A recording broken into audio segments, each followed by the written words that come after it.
Ciao, come sta? Salute, benvenuti, buongiorno. Mi chiamo Galileo Galilei. Parli italiano? No? Non capisco? Oh, I must speak English to you. Oh, hello.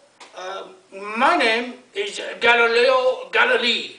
I come to you from Florence, Italia, from the way past, as I am long dead, but I come to talk to you about astronomy, as it is the greatest of the sciences known to the world.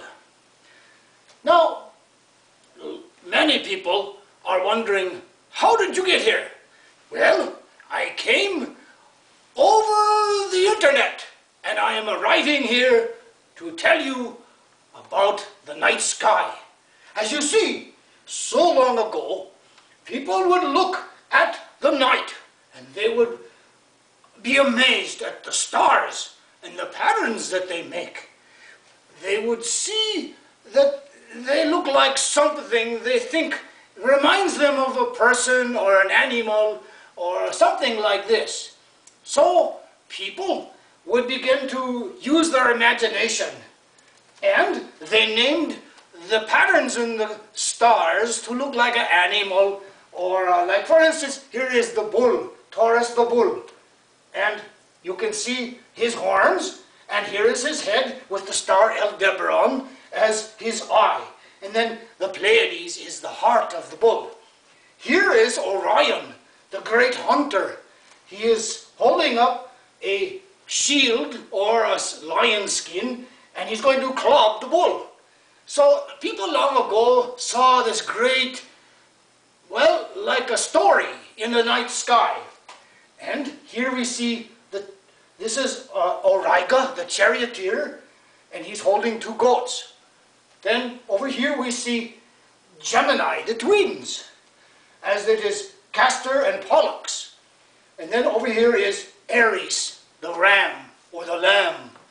And all of these then make up some of the constellations. There's so many.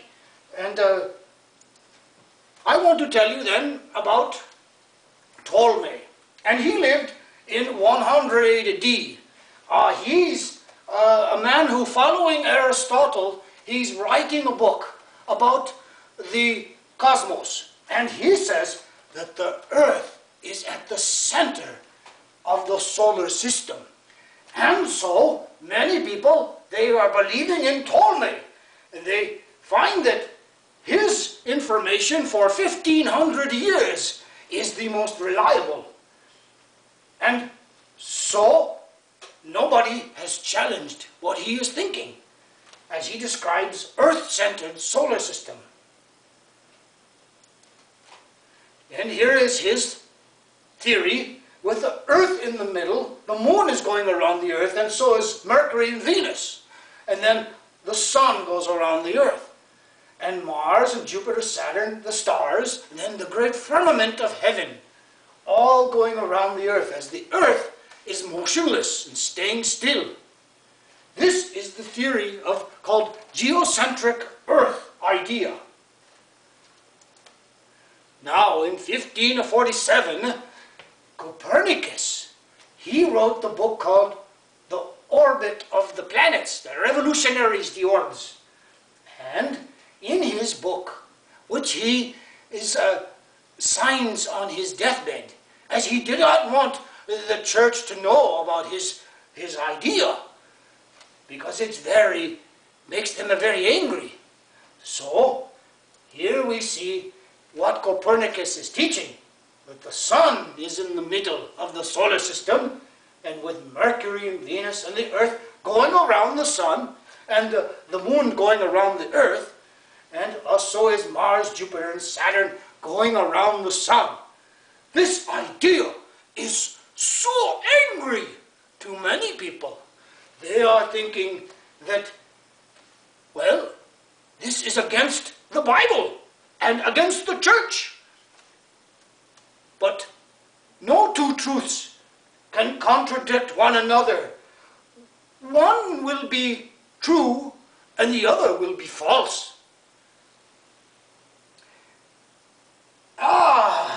We must find the facts, as the facts which at first seem improbable will, even on scant explanation, drop the cloak which has hidden them, and stand forth in naked truth and simple beauty. That is how nature works. So which of these theories is correct? Is it an Earth-centered solar system, like Ptolemy is teaching, or is it a sun-centered solar system, like Copernicus has proposed? It is up to me, Galileo Galilei, to further this argument. And this is what I live my life to teach, as I was born in 1564 and then died in 1642. I feel we cannot teach people anything. We can only help them discover it within themselves. So, in 1609, this is what I invented. It is called the telescope. It's a refracting telescope using a lens up on this end and a little eyepiece on this end.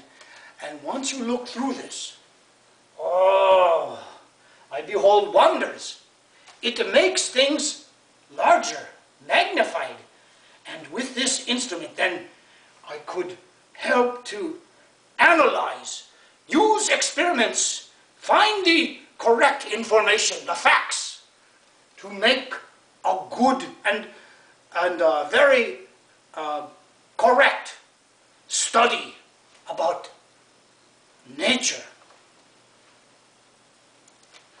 So with this telescope, I would have for many times for people, even the priests and the bishops and the local Medici family and the governor, to come and look through the telescope.